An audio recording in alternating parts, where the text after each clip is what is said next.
بلوچستان کې د یو پوځي لخوا خپل شپږ ملګرو وژل کېدل. کوټه کې د ملا فضل الرحمن په نږدې کس سره چاودنه او هلمند کې د افغان پوځ لخوا پر طالبانو خطرناک بریدونه.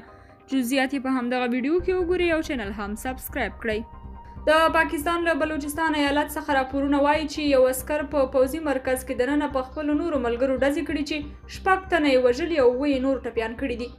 برید نن جمعه د دغه ایالت د کیټ ضلع په تحصیل کې د بلنګور په پوځي مرکز شوی دی. سرچینو امریکا غږ ته ویلي دي چې برید د ډوډۍ پر مهال شوی دی او اووه نور عسکر پکې وژل شوي دي.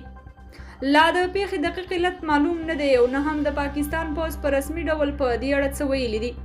په یو بل خبر کې ویل شوي دي چې د بلوچستان په مرکز چمن کې د یو مذهبي ډلې په کاروان چاودنه شوې او شپږ تنه پکې وژل شوي.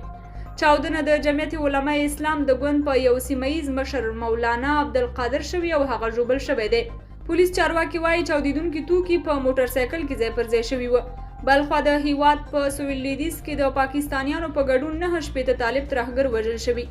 د میوند قلي اردو مشر سمیع سادات وایي په تیرو 24 ساعتونو کې د روان میوند 4 عملیات د هلمند او نیمروز ولایتونو په بیلابیلو برخو کې افغان دفاعي ځواکونو د ځمکې او هوا څخه د طالب ترهګرو قرارګاوې تجمعات او ډلې په نښه کړي دي. د هند قارې لپاره د القاعده شبکې د یو قومندان علي پنجابي او د دې شبکې 4 غړو او د طالب ترهګرو مهم قومندانان عبدالله مشهور په حافظ خالد د طالب ترهګرو ډلګۍ مشر ملا شاه ولی نظامي د خانشین او ګرمسیر قطاعاتو سرګروپ په ګډون 9 شپېته ترهګر طالبان وژل شوي او 33 تنه نور ټپیان دي. همدارنګه په روانو عملیاتو کې د دښمن ډول ډول وسلې، وسایط، مخابرې، ماینونه او د طالبانو یو ګمرک او ښوونیز مرکز له منځه وړل شوی دی.